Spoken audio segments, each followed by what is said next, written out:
combien ils sont cachés, combien est cachée la sainteté de la lumière des grands tzadikim qui ont un niveau extraordinaire, comme Rabbeinu. La halama, comment le tzadik il est caché du monde. Regarde ce que c'est, regarde tous ces 7 mendiants-là. Regarde le niveau qu'il a le tzaddik dans tous ces domaines-là. Il dit, arrête-toi, Amod, arrête-toi un moment. Essaye maintenant un petit peu de réfléchir uniquement ce qu'il a dit maintenant, que le mendiant qui n'a pas de main, sans parler des autres, du bossu, de celui qui est aveugle, de tous les aspects du tzaddik qu'il y a dans le conte. Mais regarde uniquement ce qu'on a dit maintenant, arrête-toi et regarde, essaye d'imaginer qui c'est cet homme-là. Essaye d'imaginer quelqu'un, regarde la force qu'il a dans tous les domaines, regarde qui c'est, regarde comment il est caché du monde. Si maintenant cette personne-là, elle était connue dans ses capacités qu'il a ici, ce qu'il est capable de faire, s'il était connu comme quelqu'un qui a des capacités des capacités, que c'est un guérisseur ou quelqu'un qui est un conseiller matrimonial ou un conseiller en affaires. Imaginez-vous que maintenant, on puisse présenter au monde et que les gens, ils voient, ils prennent conscience de qui c'est Rabbi Nachman, de qu'est-ce qu'il est capable de faire, comment il est capable de guérir les gens, comment il est capable d'amener une réparation parfaite, totale, complète à chacune d'entre nous. Si on arrivait à être conscient de ça, alors c'est sûr que le monde il serait complètement différent. Les gens ils viendraient tous à Ouman, les gens ils feraient tous Tikkun HaKlali ensemble. Il y aurait des millions de gens qui feraient le Tikkun HaKlali, des milliards de gens qui feraient le Tikkun HaKlali ensemble. Parce que ce tzaddik, c'est un chidouche, c'est un pélé, c'est pas quelqu'un, c'est pas un réparateur, même un bon réparateur. C'est un chidouche, c'est un pélé. Regardez toutes ses capacités, regardez dans tout ce qu'on a vu ici. Il sait reproduire des sons, il sait voir d'un endroit à l'autre. Regardez tous les dons qu'il a, c'est-à-dire toutes ses capacités qu'il a. Et d'un autre côté, regardez comment il est caché du monde. Il dit, tu vas voir de tout ça, arrête-toi et réfléchis une minute et tu vas voir combien il est caché du monde, ce tzaddik-là. Tu vas voir comment il est caché du monde. Comment il y a tellement peu de gens qui le connaissent, il n'y a personne qui le connaît. Même Rabbi Nathan dit, qu'est-ce qu'il connaît de Rabbeinu? Un petit peu, Rabbi Nathan. Mais qui est-ce qui connaît Rabbeinu, qui connaît quelque chose, un tout petit peu de Rabbeinu?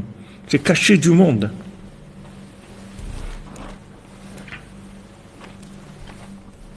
C'est caché du monde.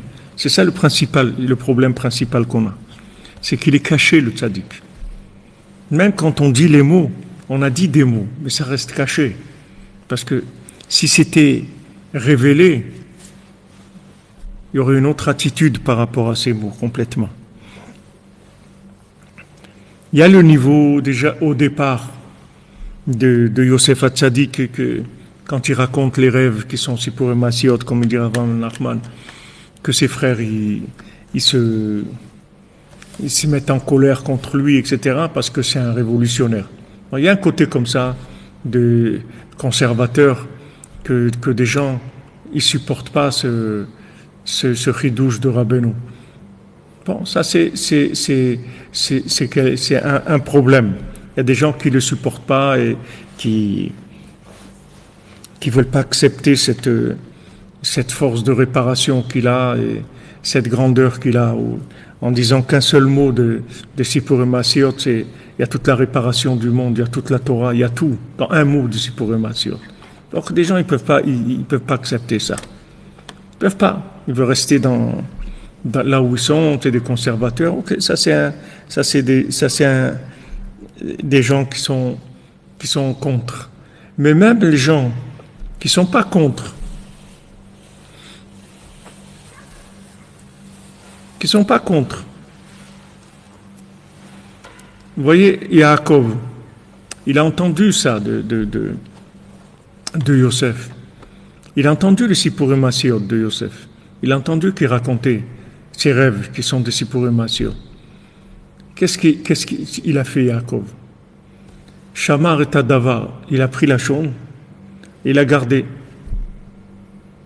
Il a mis de côté, il a dit, ok, c'est mon fils, je sais qu'il est bien, et sûrement il doit avoir quelque chose dans ce qu'il dit de bien. Shamar et Tadavar, ça veut dire, il met de côté.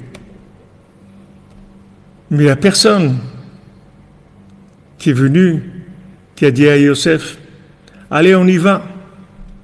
Qui est-ce qui lui a dit ça? C'est Paro. Le seul qui a soutenu vraiment Yosef, c'est Paro. Le seul qui a vu ce qu'il dit ici. Qui est-ce qui a révélé Yosef? C'est Paro qui a révélé Yosef. Même Yaakov ne savait pas qui c'était Yosef. Paro, il a révélé Yosef. Dans cet endroit-là, dans ces niveaux-là, qui sont les niveaux les plus bas du monde.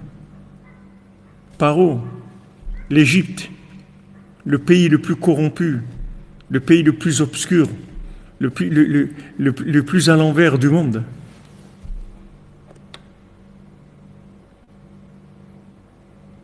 Paro qui dirige ce pays, il voit Yosef,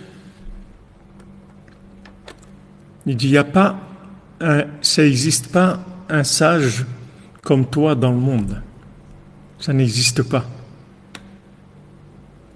Parce que c'est des gens qui connaissaient ils connaissaient la sorcellerie, ils connaissaient toutes les chokhmot et les mathématiques et la physique et tout ce qu'ils pouvaient avoir en Égypte. Ils avaient un niveau intellectuel très élevé et ils connaissaient énormément de choses. Et Paro, quand il a vu Yosef, il a dit, mais toi Yosef, tu es le patron du monde, toi. C'est toi le patron. Tiens, prends les clés de mon royaume. C'est toi le patron. Il reconnaît. Tout de suite, il le reconnaît. Parce que c'est des gens qui sont dans les tractations du pouvoir. Ils savent exactement ce que ça veut dire. Quand lui, il passe des années et des années à rêver et qu'il n'y a personne qui arrive à lui expliquer, et que Yosef, il vient, il lui explique son rêve, il lui dit voilà ce que c'est ton rêve, et qu'il sent un soulagement, et qu'il voit que c'est ça la vérité.